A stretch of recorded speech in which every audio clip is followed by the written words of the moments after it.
नमस्कार दोस्तों, मैं अनिल गौतम आपके अपने यूट्यूब चैनल में तहे दिल से स्वागत करता हूं। आज लेकर के आया हूं बायोलॉजी का पार्ट 7 है। इसमें करीब 30 प्लस क्वेश्चन हैं, उनको देखेंगे। सारे क्वेश्चन हैं रेलेवेंट पीसी के एग्जाम में आए हुए हैं। पहला क्वेश्चन क्या है, देखते शुरू। कैंसर शब्द ग्रीक के कर्सिनोस से उत्पन्न हुआ है, जिसका अर्थ है ऑप्शन सी केकड़ा। अगला क्वेश्चन,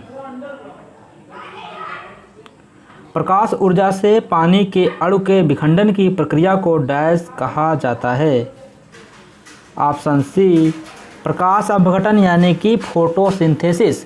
प्रकाश ऊर्जा से पानी के अणु के विखंडन की प्रक्रिया को प्रकाश अपघटन फोटोसिंथेसिस कहा जाता है। अगला क्वेश्चन,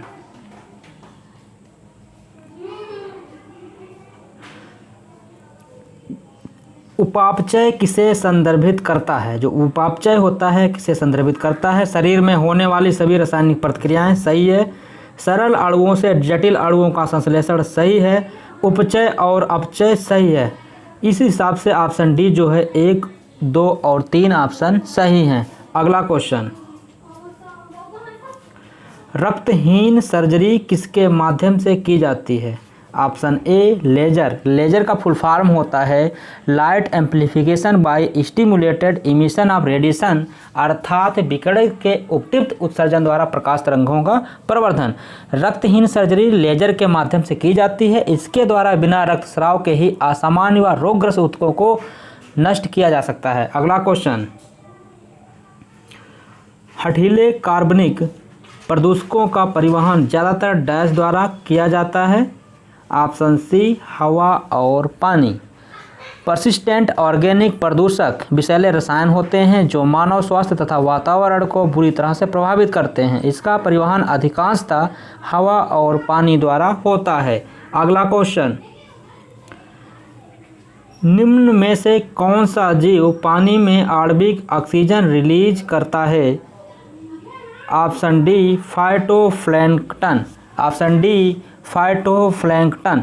पादप प्लवक या फाइटोप्लैंक्टन जलीय वातावरण में पाए जाते हैं। ये सूर्य के प्रकाश तथा जल की सहायता से अपना भोजन स्वयं बनाने में सक्षम होते हैं। प्रकाश संश्लेषण की क्रिया के दौरान ये जल में आणविक ऑक्सीजन O2 रिलीज करते हैं। अगला क्वेश्चन, लुप्तप्राय डैश लुप्तप्राय भारतीय औषधि पौधा प्रजाति है। Option B podophyllum. Option B podophyllum. हिमालयी क्षेत्र में पाया जाने वाला पॉडोफिलम हैक्सेंड्रम एक लुप्तप्राय भारतीय औषधि पौधे की प्रजाति है। अगला क्वेश्चन, डैश कचरे में एक कार्बनिक अवशिष्ट होता है। ऑप्शन सी सब्जी के छिलके। जंतु, वनस्पति व उनके उत्पाद से उत्पन्न पदार्थ कार्बनिक पदार्थ कहलाते हैं तथा उनसे उत्पन्न अपशिष्ट कार्बनिक अपशिष्ट कहे जाते हैं। सब्जी के छिलके का कचरा एक कार्बनिक अपशिष्ट होता है। अगला क्वेश्चन, निम्न में से कौन सा DDT के संबंध में सच है। ऑप्शन डी यह एक संपर्क कीटनाशक है। DDT यानी डाइक्लोरो डाइफिनाइल ट्राइक्लोरोइथेन एक रंगहीन, गंधहीन, स्वादहीन एवं विषैला कीटनाशक है। अगला क्वेश्चन, निम्नलिखित में से कौन सा नवविकसित हरे गैर विषैले सेलुलोज एरोजेल के संबंध में सच है। ऑप्शन बी बेकार कागज से बना। अगला क्वेश्चन, एंटीबायोटिक डैश कवक से प्राप्त किया जाता है। काफ़ी अच्छा क्वेश्चन है, आप सब लोग याद रखेंगे। Option C penicillin. पेनिसिलिन नामक एंटीबायोटिक की खोज अलेक्जेंडर फ्लेमिंग ने 1928 में की थी। इसे पेनिसिलियम नोटेटम नामक कवक से प्राप्त किया जाता है। अगला क्वेश्चन, किस कवक को एक कवकनाशी के रूप में भी प्रयोग किया जाता है। Option A trichoderma हर्जियानम।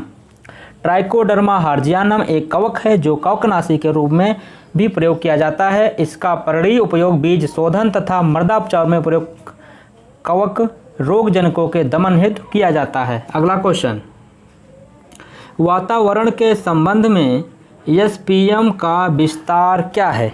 Option be suspended particulate matter. अगला क्वेश्चन, आलू के चिप्स तलने पर ऑक्सीडेशन के कारण तेल के बासी होने से रोकने के लिए चिप्स के लिफाफों को किस गैस से भरा जाता है? ऑप्शन सी नाइट्रोजन। चिप्स के लिफाफों को नाइट्रोजन गैस से भरा जाता है जिससे चिप्स ताज़ा बना रहता है। अगला question,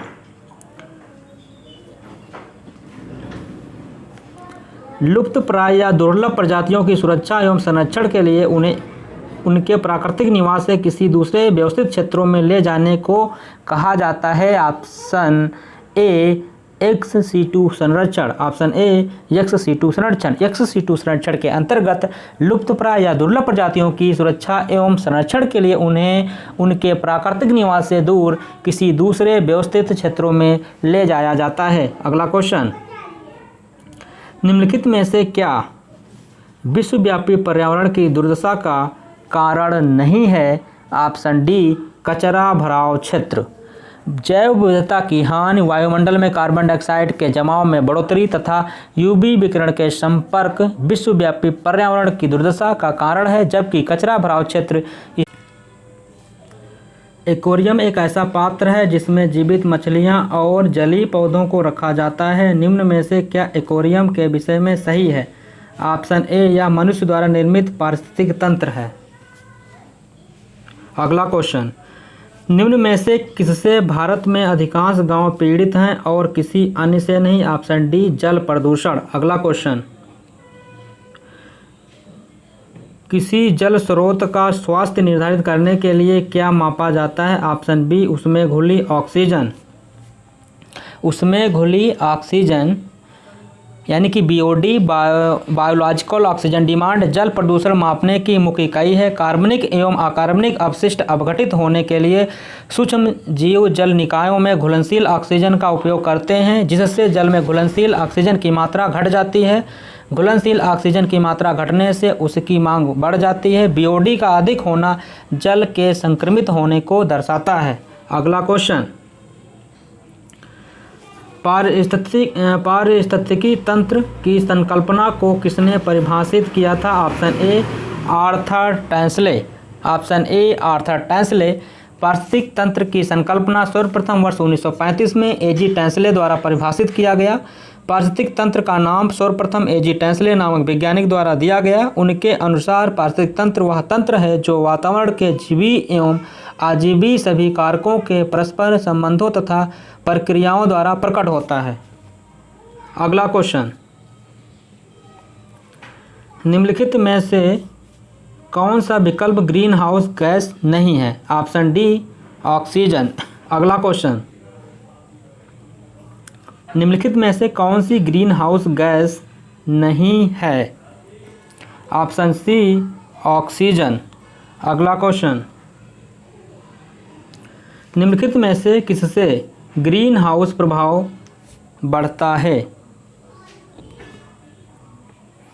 option B carbon dioxide.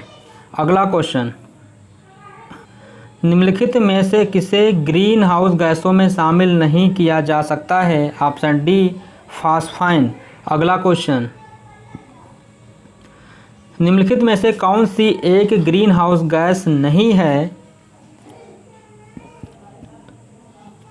Option D copper dioxide. आप लोग आंसर सोच कर रखा करिए, जब आंसर हम बोलते हैं तो आप उसे मिला लिया करिए। अगला क्वेश्चन, निम्नलिखित में से कौन सा ग्लोबल वार्मिंग से निपटने का उपाय नहीं होता है? निम्नलिखित में से कौन सा ग्लोबल वार्मिंग से निपटने का उपाय नहीं होता है? ऑप्शन डी खाना पकाने के लिए ईंधन के रूप में लकड़ी का उपयोग। अगला क्वेश्चन, निम्नलिखित कथनों में से कौन सा सही है? ऑप्शन बी ग्लोबल वार्मिंग से पूरे वर्ष के दौरान ग्लेशियर में बनने वाली बर्फ़ कम हो जाएगी।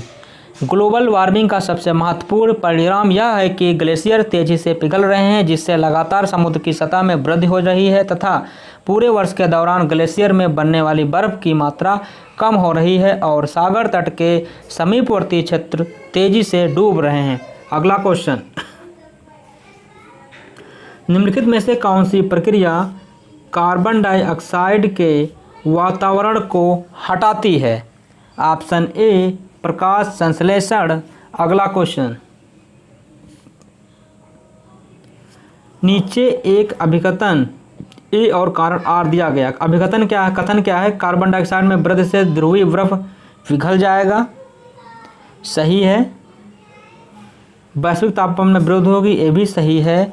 इसी हिसाब से ऑप्शन सी ए और आर दोनों सही हैं और आर ए की उचित व्याख्या है। ऑप्शन जो सी है वो सही है। अगला क्वेश्चन, भारत स्टेज मानक उत्सर्जन किसे संदर्भित करते हैं। ऑप्शन ए वाहनों से होने वाले प्रदूषण। भारत स्टेज यानी कि बीएस वही भारत स्टेज यानी कि बीएस उत्सर्जन मानक। तो दोस्तों ये क्वेश्चन थे 31, ये क्वेश्चन आज कंप्लीट होते हैं। आपको ये वीडियो कैसा लगा, अगर अच्छा लगा हो तो चैनल को ज़रूर सब्सक्राइब कर लेना और अपने दोस्तों को भी वीडियो शेयर कर देना। मिलते हैं अगले वीडियो में।